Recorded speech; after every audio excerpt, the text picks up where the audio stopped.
This is not what was happening. Hold on. Let me be very clear. I said I'm not signing to do this like split even situation, right? You brought it up. I said, I didn't even know what prenup was. Yes.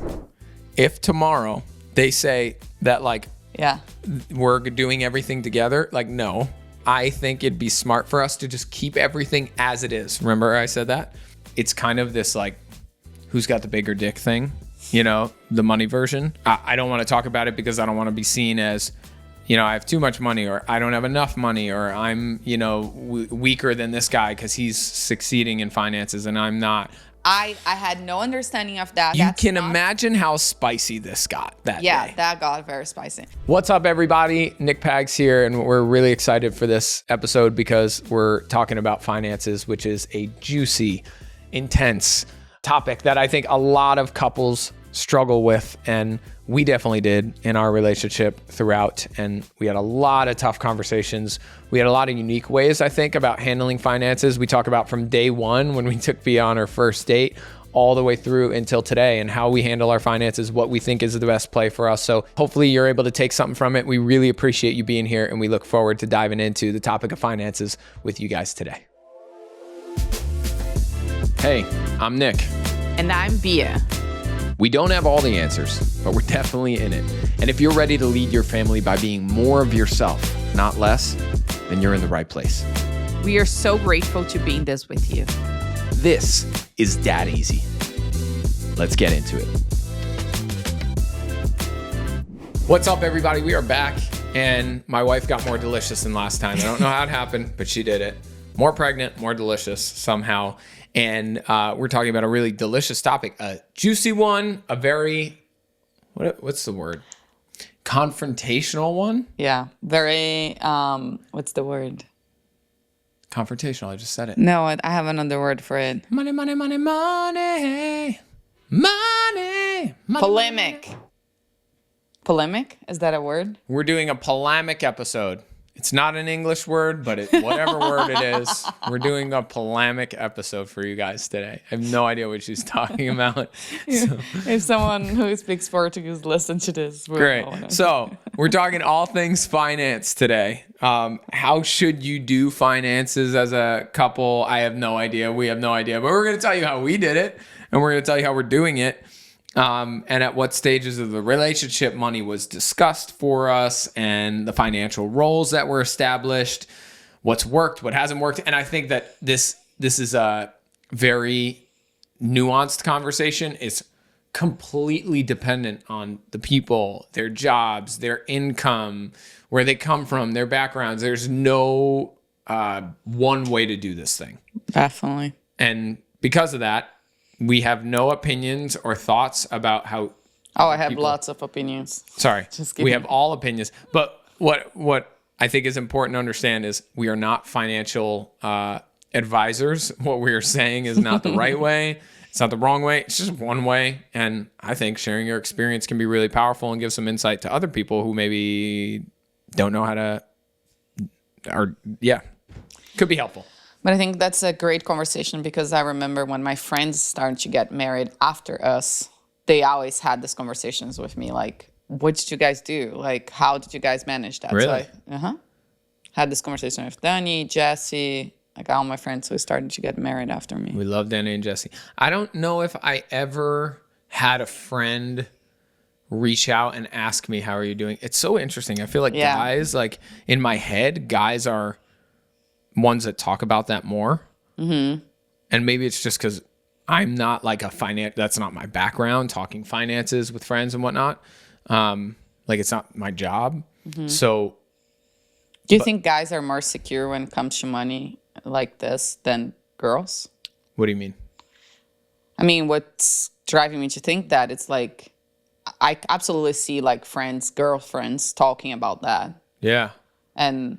I mean, money is such, at least historically, it's the guy who's supposed to be earning the money. Of course, that's not the case all the time. And I think there's so much pressure on the guy to do it right and to be the provider and help his family and all this stuff. And it's kind of this like, who's got the bigger dick thing, you know, the money version. This idea of just, I don't want to talk about it because I don't want to be seen as, I have too much money, or I don't have enough money, or I'm, weaker than this guy because he's succeeding in finances and I'm not. I think there is a lot of how guys see each other depends on where they're at financially.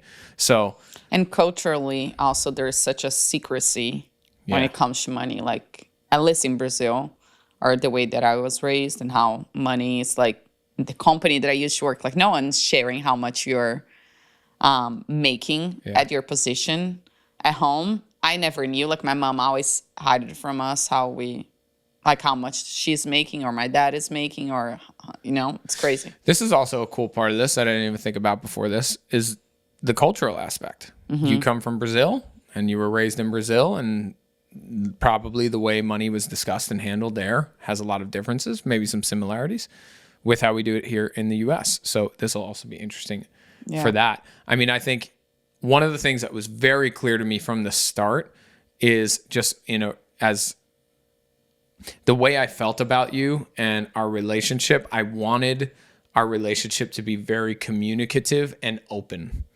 So I think that more than anything spearheaded the way that we've handled finances so far. Yeah. Would you agree? I agree. And it was very hard for me. Very hard. It was definitely like one of the hardest topic to like talk about it with you. Juicy. Okay. That'll be coming soon. Stick around. So 87% chance you kick down one of these tripods or something. She's just kicking her feet all over the place. Okay. Let's start here. Kind of like the classic. Should guys, like when we met, I think I was like, I would pay for everything in the beginning. I don't think so. Well, let's backtrack here. Every time we met from Ohio, when we first met, we never went on a date or anything, right? I obviously bought you a drink like when we were there or whatever. Yeah. And then we had that date day the next day. Yes, we went on a date 12 hours after we met with my sister. Another story for another day, and we threw axes. So I definitely paid for that. I paid for our breakfast, that brunch that we went out to. Like I covered for sure. There's just absolutely no way that I did not do that. I know that. And then you came to New York about 10 days later. And then dinner, I picked you up. We had dinner. I obviously paid. We were both you're wearing talking jean like jackets. literally about like the first dates. First dates. That's all I'm asking. Okay. So that's like, I think that was a non-negotiable for me. That's just whether it was you or any other person that I had dated before. I think it's a super nice gesture. Yeah. Of the guy to like, if you're you like that. You're okay with that. Yeah. Like a first dinner, like, going out a few times. Like, I think it's super cute. Yeah. It's just classic gentlemanly in my head, I don't think it's necessary. I've been to first dates where it was like 50-50. Yeah. And first dates were 50-50? How'd that feel? I mean, it's kind of like that weird situation, but I don't care. I don't think that's what it's gonna like make me judge the person. It's just like, was there like a difference in expectations? I would literally, you wouldn't catch me dead going 50-50 with a chick on a first date. Wouldn't catch me dead. I think that there are guys that, I don't know if it's a Brazil thing, but it's absolutely not every date. Most dates, the guys would pay in the first dates. Okay. I just like, was there like an expectation when from you went out end? from both of you where it was like, this is a way more casual thing. We're just going to split the bill. Like, or was it was a legitimate date. You both knew it. And then when the bill came and it's definitely a date. I can't even imagine. Now, hold on. Before we move forward, I also want to preface, I am aware that everybody has different financial situations. I am aware that we're in a time where men and women roles are no longer like just obvious anymore. That is very clear. Things are changing every day. I'm not misogynistic. I'm not sexist. I'm not belittling women. I think women can pay in the first date. That's totally cool. I'm coming from my history, my background, what we did. We're just kind of reflecting on that.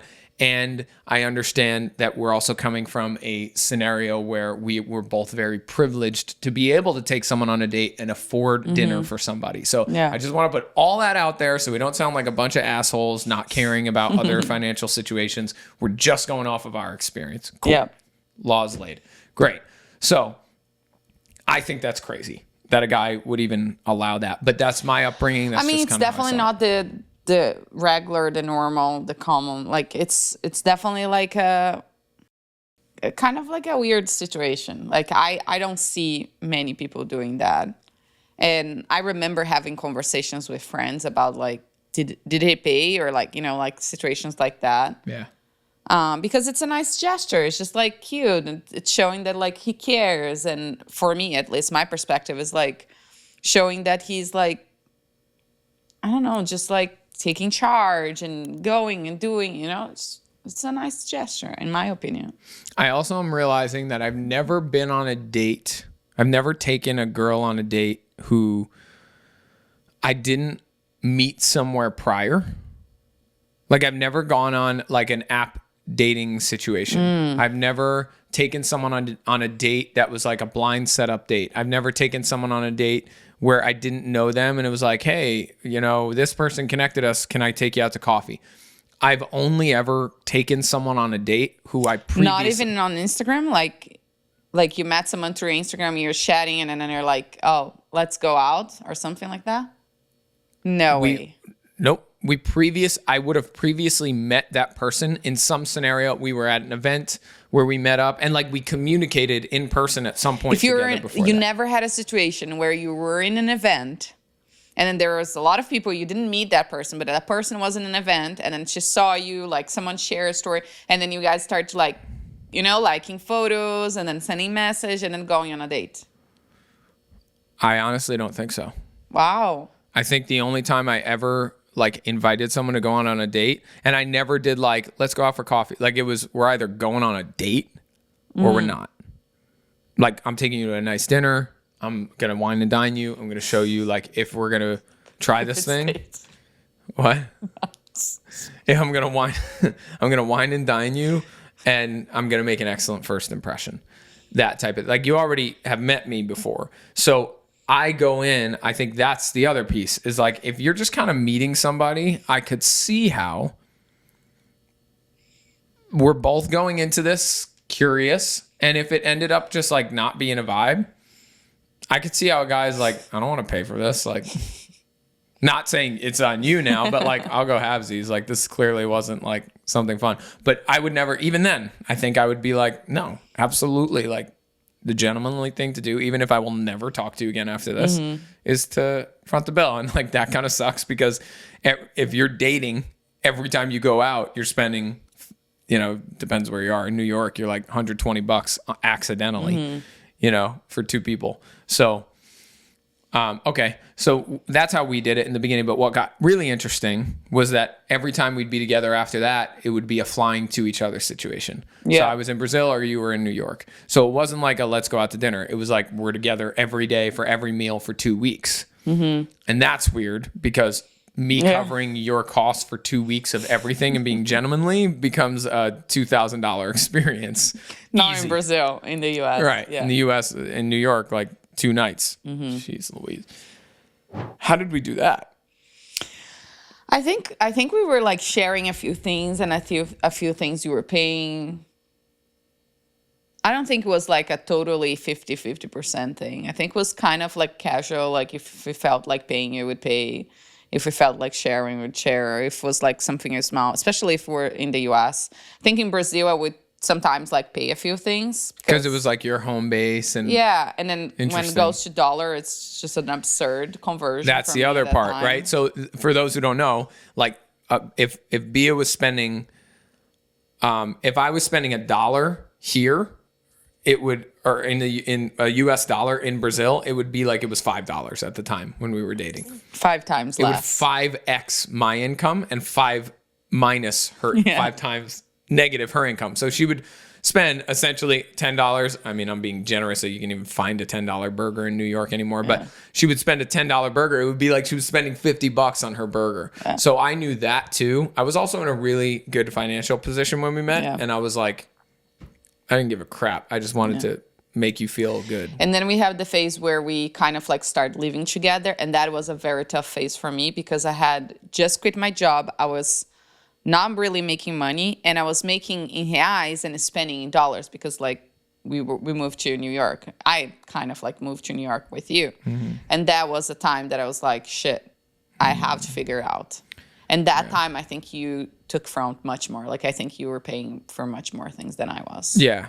Yeah. And even on those vacations, I think anytime we went out to dinner, that was and that's interesting. Nice dinner. It was like a nice dinner, or it was like intentionally we're kind of going out. Like we'd wear some nicer clothes or whatever. Non-negotiable. Yeah, I would pay. you would pay. Yeah. But if it was like we were going out to get a sandwich at the bodega, sometimes I'd kind of let you pay, because I also remember being conscious of like, I don't want her to feel like she can't pay for anything. I also don't want to give her the idea that I'm just some money bags, like I'm going to pay for everything, because I also don't believe in that. You are making your own money. You're an adult. You have a life. It feels, I wouldn't want to take away from you. This is the way I would think about it. It feels so good to give to people and to take care of people. And I don't think that should be something that only men get to experience. Like, I think if you're a working woman if you're a working woman and you're making your own money and you want to treat me to something, I wouldn't want to take that from you. That's an amazing feeling.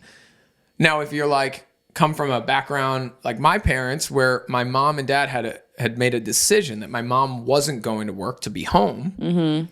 Obviously, this is once they're married, but she can't take care of him. She has no income. Their income is collective. So that's a very different situation, right? Yeah. So it's like, that's where, I mean, we'll go into that, I guess, a little bit. But yes, I think that's but we have lots of like trips, which I remember. For example, I'm going to give this one as an example, but we did a lot of that during COVID.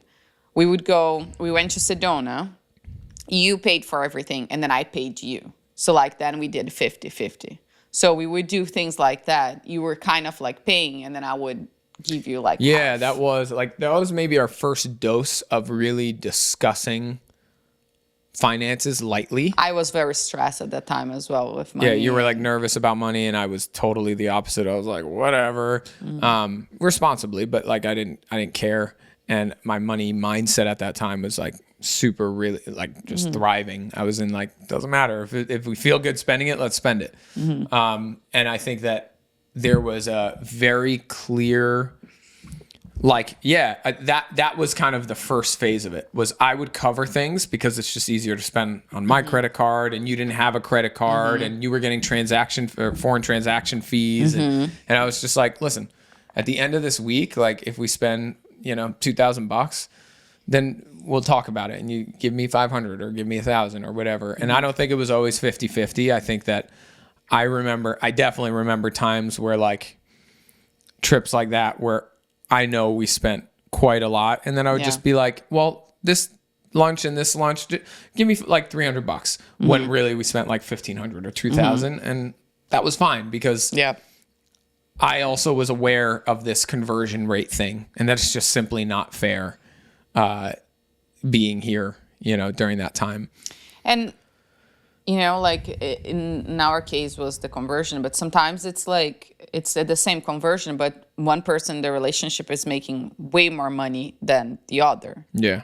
And I think it's fair. I know that a lot of people thinking like, well, whatever. Like if I'm making more money, it doesn't mean that I'm going to pay more. Like, but I think it's a conscious and nice thing to do. Yeah. I would say I was very blessed at that stage where I was like, I knew I was making a lot more money than you were, especially with the conversion aspect. And you were making a work transition at that time. So in my head, it actually felt great to spend that money on something other than myself.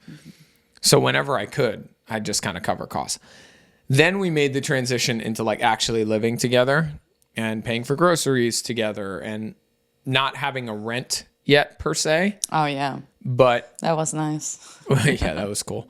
COVID era, but like we also were, groceries and. But we were traveling a lot and spending a lot of travel. Like Airbnbs and whatever. Do you remember how we started that conversation? Because you definitely were way more closed off about like money conversations. Well, I was closed off because, as I said, it was kind of like how I was raised, and money was always like a struggle, and like we shouldn't spend that much, we should save money. And so I have a lot of mindset work to do around money. Set this aside, in our relationship, when we start having conversations about that, it was very stressful for me. So whenever the conversation or the word money would come up, it would be like stressful because I would feel like so many things about it. Mm-hmm.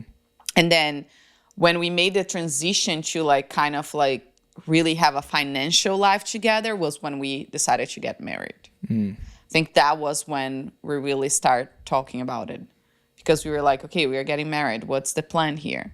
And we got married. Then we came to the U.S. Then I opened a bank account here. Then we opened a bank account together. And then we were deciding, okay, how are we going to pay for things? Well, let's back up because there's some really serious conversations that happened in that. So we've talked about on previous podcasts, if you haven't listened to like the marriage story and all that was talked about previously, if you're interested.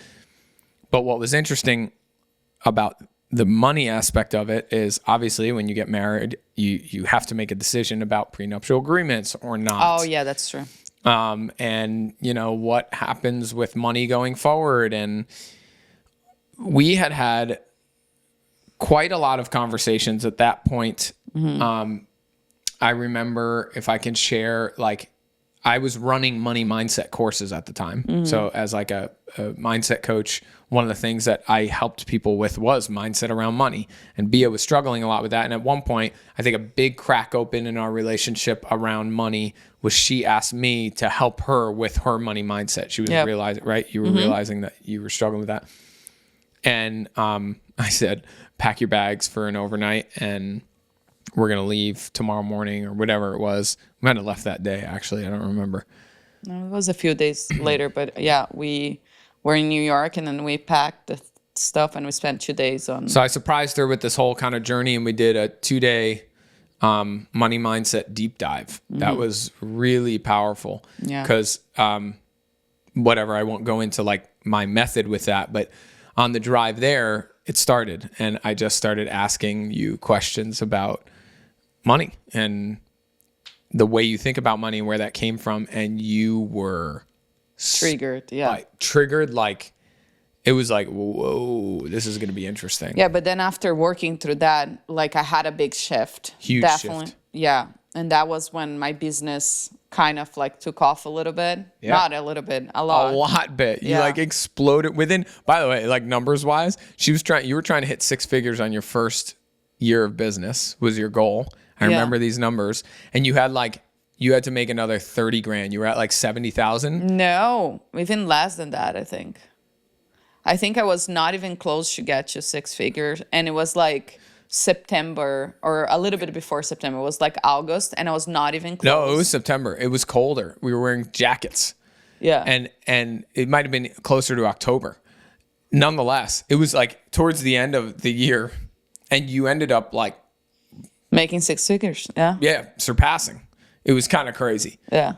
So hire me for a one-on-one experience. It's true. No, it was really kick-ass. Super powerful.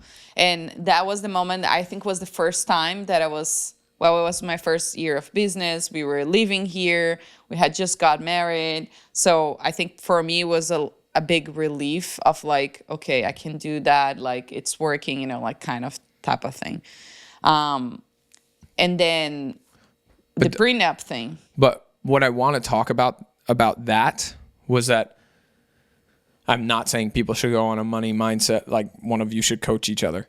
That was a very unique situation to our circumstances. But what happened on that trip is I learned about you and how you think about money and why you think about money that way. And I think I had talked a lot about how I think about money because we were having that conversation. So that turned into a huge, deep 48-hour connection time solely around money.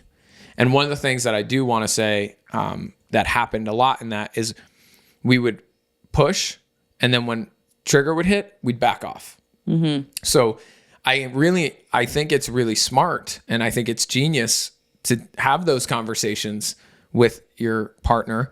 Maybe go do a staycation, right? Like I think now in hindsight, that was an accident kind of, but I think that's a genius idea. Like if you break up with me and I have to go start anew with somebody else, I'm going to take them on a staycation and we're going to go for 2 days. And the topic of conversation for 2 days is going to be money. If things start getting heated at any point, what we did, if you recall, we would back up. And we'd talk about something else. We'd go walking in the woods. We would go to the local pub or whatever and see what's going on there. It was this cute little town. It was a place that was outside of normal. It was like an area neither of us had been. But I also think what it was special was that we both agreed to do that. You know, it was not like, oh, we were just having a staycation just to like be together. And then hot topics would come up. And no, it was something that we're going there to talk about financial stuff. Yeah. And I think that making a separate space for that, time for that, knowing things might get heated and just kind of having like safe words. I don't know if we literally had safe words, but because you let me run the thing, I knew once it hits a certain point where she gets too triggered or she's like too heated, then we pause and we just completely change the topic. And then when we're feeling cool, we'd come back to it. Yeah. I could not recommend that more. I think it was a huge start for us. It was awesome. That really awakened a new chapter. Okay, then, months later, I guess a year later, whatever the timeline was, we're now getting ready to get married, and we really hadn't had much of a discussion since then. No? No. We got married before that. What? Mm-hmm. Impossible. No, this was right after we got married. Wait, that changes everything. Yeah. Really? Yeah. We got married July 2021. This was August, September of 2021. No, we were in Brazil until August of 2021. And then we came to the US. And that's when we did that? Mm-hmm. This changes everything. Well, it doesn't, because we started having the conversation when we got married. That's when we started, like, the prenup thing was a big thing. It was crazy. Yeah, so we got married so fast, which is why I said go listen to that story if you care to. But we got married so fast. Like in a month, it was like, we're hanging out. And then the next month. No, it was, okay, whatever. It was a very short time. And then we got married all due to paperwork reasons and being in Brazil and couldn't be there anymore and blah, blah, blah. So we got married. And as we're sitting in this, what looks like, I'll say for my US listeners, a DMV, like this crappy little office. We're sitting there signing papers, like signing my life away, but signing the best part of my life. Into my life. That was not the signing. That was like the it was with Chia and I know, but that was not the getting married. That was the initial process to get married. It's the first. It's like you go in there and you have your witnesses, which was our aunt and uncle, Bia's aunt and uncle. Yeah. And we're signing papers, and they need a professional translator there. We had happened to hire a horrific professional translator. She was terrible. She was horrible. So bad. And they were like reading all these documents, and at one point, she's like, you agree that everything going forward is shared, and everything previously is now shared and pooled. And I was like, I had been in a position where I took a lot of years, 10 years at that point, to save a lot of money. You don't need to defend yourself. And I'm defending myself. You're defending yourself. Well, I was like, I have a lot more to lose in this situation. Like, this is crazy. You don't know. You didn't know what I had kept at that point. Darling, I knew based off of our conversations previously you didn't know how much I had invested. That's true. But was I wrong? But it doesn't matter. It doesn't matter. Like, it does matter. It 100% matters. Because if you're looking at somebody who has hundreds of thousands of dollars to lose versus somebody who's got like 20 grand. You had hundreds and thousands of I did. I had hundreds of thousands of dollars saved. And I was in a position where I was like, this is just irresponsible. Like, first of all, we're getting married in COVID, no family here. This is crazy. Well, I haven't thought about that until that moment. Like, it's not something. No, wait. Time out. Time out. The night before. Oh, the night before was when we were talking about that. And it got spicy. Yeah. And we agreed. Well, let me tell you how who brought it up? It was you? I think we were coaching with Rob.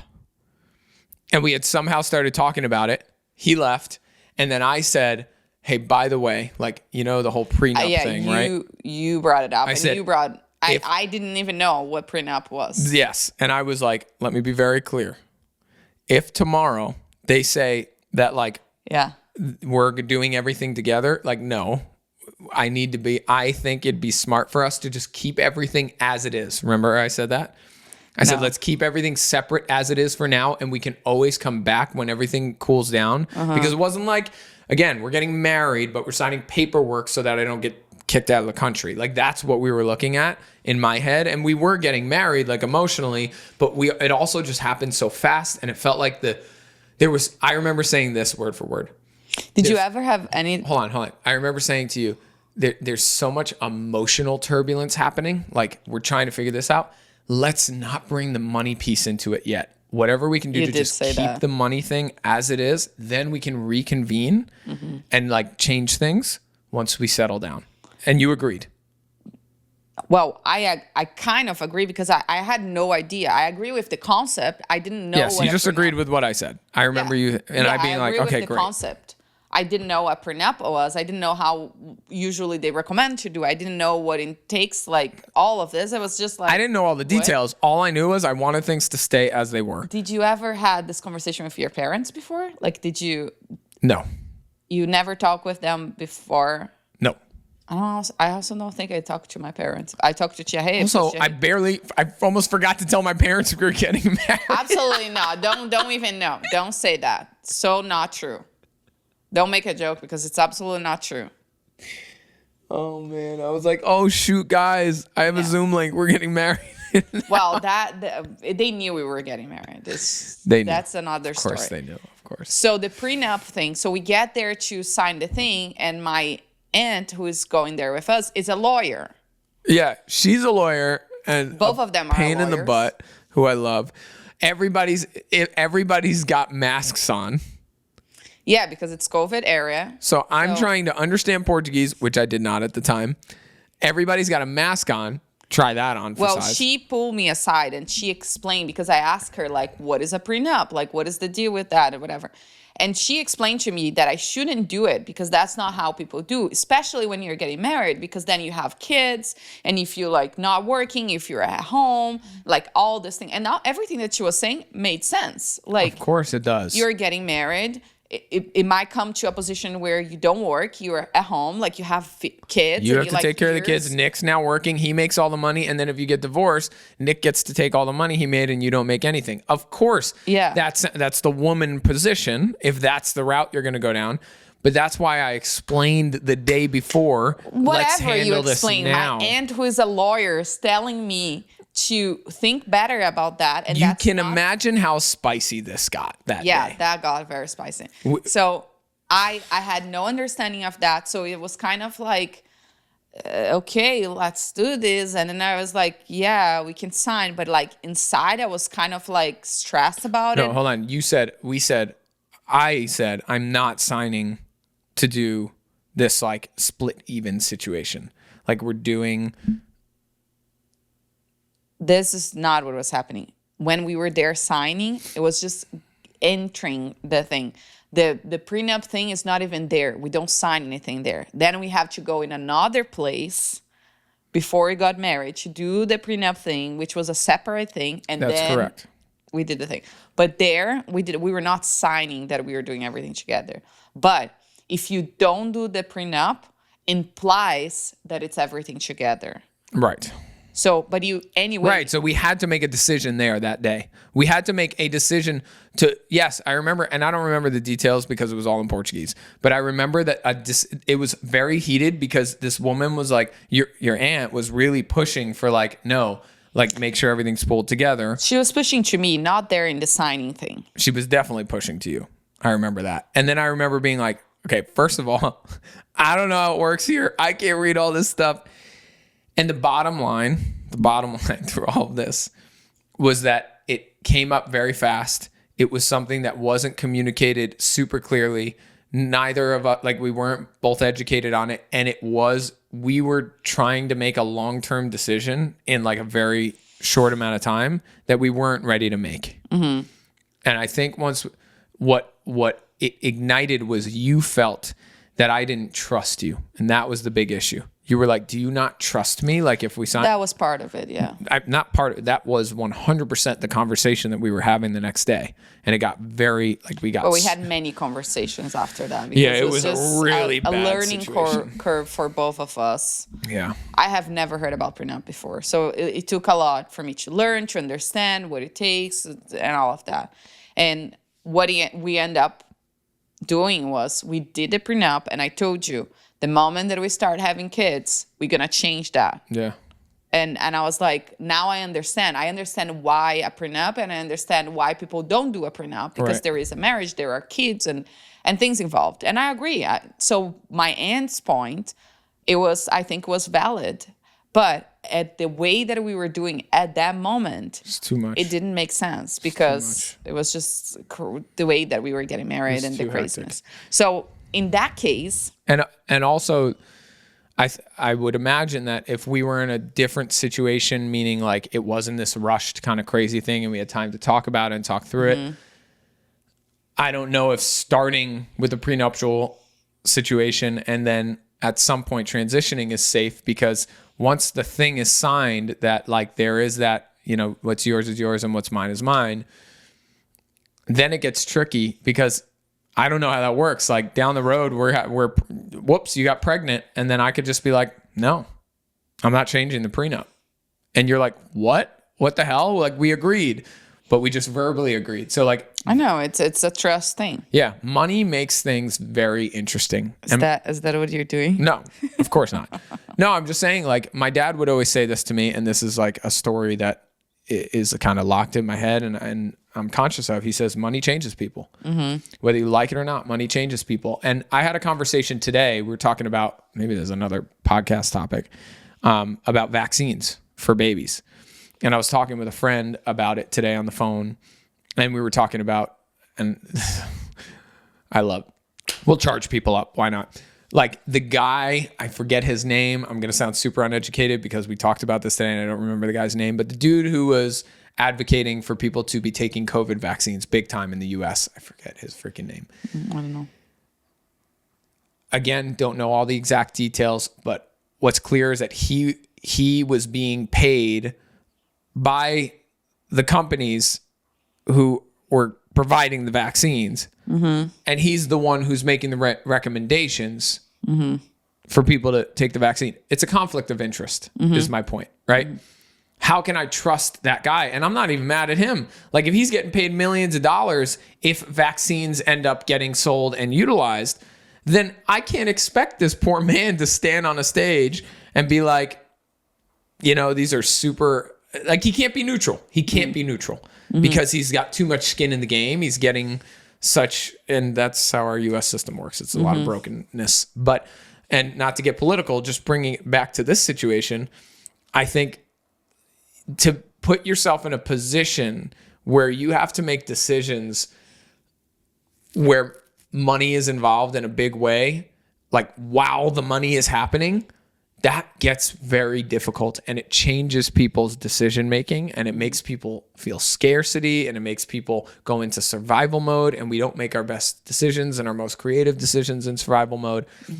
So I think that if I could encourage us to do anything going forward, it's like have the conversation regularly. I think we do a fantastic job of that, and do it before the shit gets hot. Like communicate about it before. I mean, this is actually reminding me we need to make some changes about things, in the next few weeks with the pregnancy. Have those conversations early. Because I definitely, every time we have the conversation, we talked about this previously, it's the ripping of the Band-Aid. It sucks now, and then it ends up like clearing out. And actually, because we've talked about money so much, I feel like it doesn't suck as much anymore. I actually kind of enjoy talking about money with you now. Like it gets a little more creative. And because we know each other's philosophy, and like now we're pretty interconnected with our money. Do you agree with that? Not interconnected physically with our money, but in our mindset around money. Yeah. So that's been very helpful for us. I think now, so what we've done, what we decided to do, are you cool sharing that? Like what we decided to, okay. So probably should have talked about that before we went live. But just like how our bank accounts work now. Oh. So No, I think that's an important thing. Like how after you get married, we had this conversation, and I think it's extremely important. Like, I mean, it's a non-negotiable conversation that every couple should have before they get married. It's understanding how things financially will work after they get married. And that's the type of conversations that I had with my friends when they were getting married. Because it's like, what do you do? Like now you're living together, you're like paying for things together. Like how do you manage that? Is it a 50-50? Everything goes in one account? Is it a percentage thing? So that was a conversation that we had, and we made a decision. Yeah. And we made a decision that I really liked, in that it left a lot of space. Like we're always open to communicate about it, but it both gave us the space to feel like, okay, I still, while we're married and we're committed to each other, but while we're still in the early stages of this, it created a lot of just like less pressure. Because I think if we just pulled everything together right off the bat, it was like, oh my God, we're really in this. Like, this is so intense. And I could see how that would be fine for a couple. I could see a couple just being like, yep, that's normal, whatever. I just don't think from the start, like because of the dynamic of our relationship, that ever felt right. And what felt right was, okay, I have my bank account. And then we went through the journey together of opening your bank account, your first American bank account, which, by the way, you couldn't even have an American bank account when we first got married. Yeah. So that was part of it too. We were living in the US using just doing everything in US. Like we were paying for rent, or we were doing whatever. So we started doing things, and you didn't have a bank account. Once we got that taken care of, which was all the immigration stuff and blah, blah, blah, then you kind of had some authority to like set up your own situation so that you could get grounded. Yeah. And during that time, it was a lot of just communicating like, hey, we spent this much, and you would chip in, and that was it. Kind of like we had done in the beginning. Yeah, I think the moment that I opened the bank account was when we start doing the percentage thing. Then we started doing the percentage thing. So the percentage thing that worked for us, and I don't know if I could say like worked, but in terms of our relationship, it worked really well. We created a joint account that we both had access to. Like I didn't have access to like literally as your husband. If something were to happen, I have access, and I was your, what do you call that? Emergency, whatever. No, like when you die. Jeez, I'm drawing a blank. You were my person if I die, and I was your person. Wasn't your brother yours? He was before. Yeah, before you. And now, so what we had done, we created this joint bank account that we could both distribute money into. So we were both in the same bank, and then we had this joint account, and every month we'd have our income, and we'd say, okay, we're going to take, I forget X%. Whatever. I think it was something like 20 or 30%. 30% of our income would go to that joint account, which was our everything account. That's what we would, use for this. Groceries, restaurant. Everything. So we would go out to dinner, and unless I wanted to wine and dine you and take you on a date, which I would use my personal credit card for, we would pay for all other food, on our joint family account. Yeah. And what that did was it didn't feel like, it just felt like, okay, I'm giving 30% of the success I'm having with my business to this family. And that was something that felt really neutral to both of us. Like it felt right. It felt right. And I think in the beginning I was putting a lot more in, and then that transitioned, and then you were putting more in. So it's been like both ends. Well, it's because of the percentage. And then that's why I like the percentage thing, especially in the beginning of the relationship, where it's going to happen where one person is making more money than the other. And I think a percentage feels like we are both contributing to the family in the same way. Right. Even if I'm paying less and you are paying more, but you are also making more and I'm making less. And we had phases where I was making a little more and you were making a little less, and I was contributing more. And so I think it just balanced the relationship and gives more. Like both are contributing in absolutely the same way. That's my feeling. And that's why I think the percentage thing is super powerful when you get married. But it's a decision. There are people that they decided to put everything that they make in one account. Like I had a friend that's what they decided to do. So they they got married, and from that moment on, what they make goes everything to the same account. Yep. And then they pay everything through that. Yep. Yeah. And I could see like for religious purposes, for like your marriage belief purposes, for how traditional you are versus kind of new age you are. I could see that all of those things play a role in why somebody would make a decision like they did. I just love what we did because it matched so well where we were at. And I remember in the beginning, like in the very beginning, I remember I was having like a lot of success in business. So I was putting in large sums of money into that joint account. And at that time, you weren't making as much. And actually, you were helping me with work. So I was technically like paying you too. Yeah. Right. So then like even, yeah, I was paying Bia, and then Bia was putting that as some of her income into the percentage. So this was cool because I remember feeling for the first time, like, I know I'm putting in a crap ton more right now, but this still feels like it's 30% of what I'm making. And this feels appropriate. And something like that felt so good. And then the other thing we did was we took 10% and we put that into a joint savings account, which it's absurd. Just whatever. Conversation for another day. But taking the 10% and putting that into like... It was a beautiful dream. Things have shifted at times.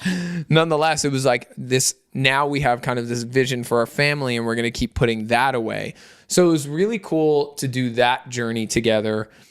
And it felt so safe. And I felt like we kind of had this like playtime of finances where we could like dabble in seeing the finances together and talk about it. And you would have like complete fucking breakdowns at times because there wasn't enough in the account. And then now I'm having breakdowns because there's not enough in the account.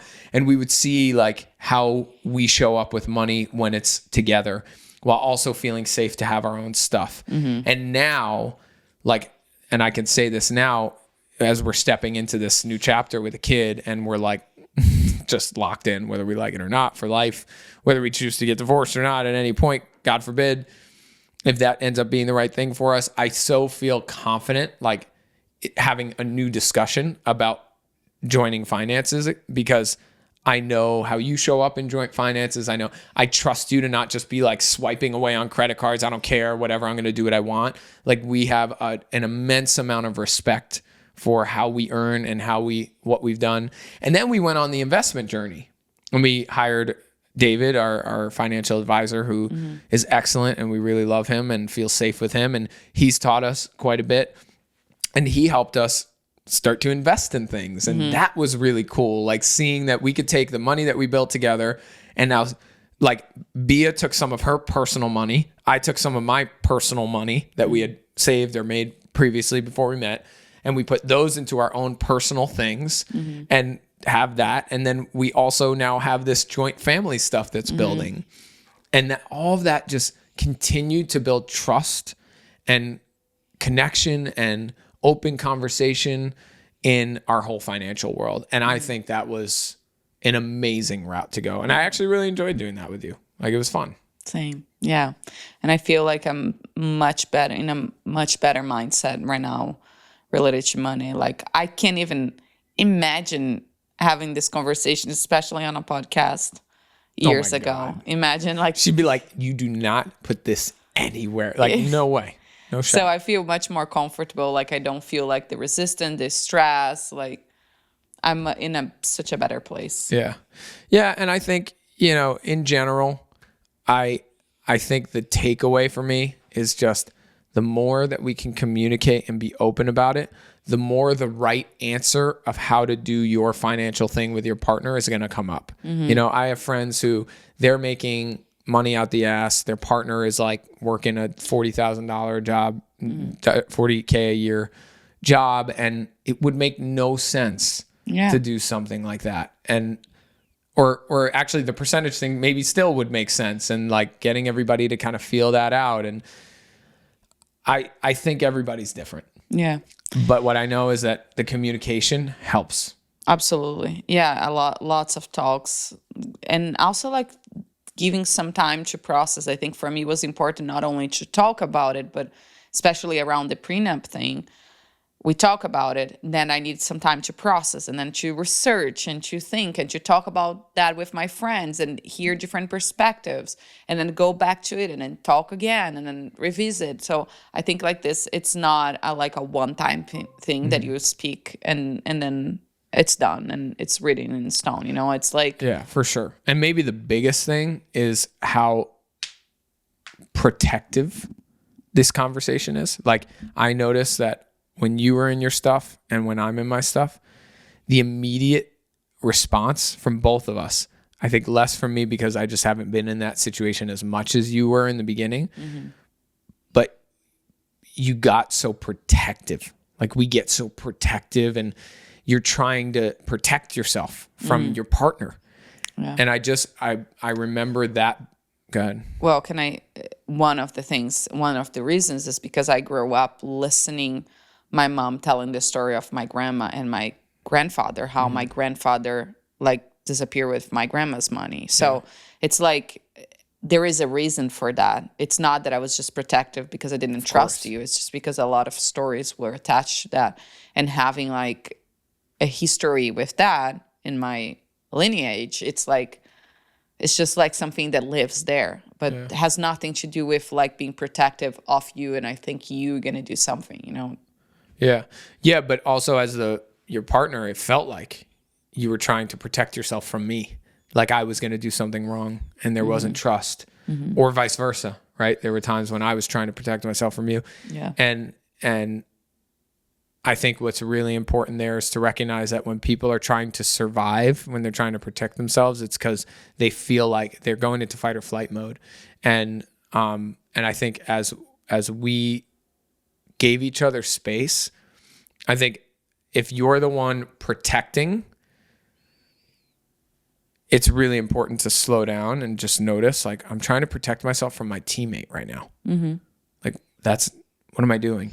But also for the other person too. Hold on. The other person, recognizing that person is protecting because they feel scared or they feel like they're in fight or flight, and to acknowledge that and help them feel like, be with them and helping them feel safe and being like, let's talk. I understand, do you need space? Cool. We're going to work this out. We're going to find a way. Let's just keep communicating. Yep. Let's be patient. I'll be patient while you work through this, and not taking it personally. And I think every time that I remembered that, I was a better partner. Yeah. And vice versa.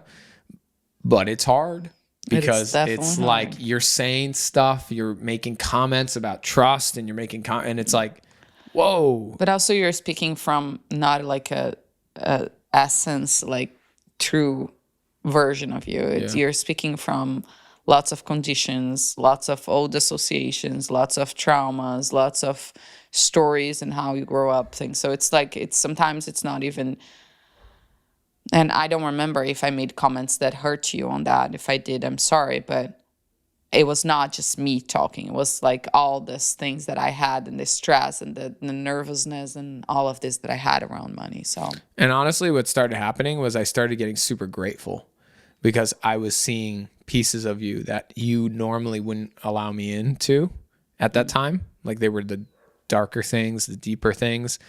And I think my favorite part of my relationship with you is learning you. And it's been almost 6 years.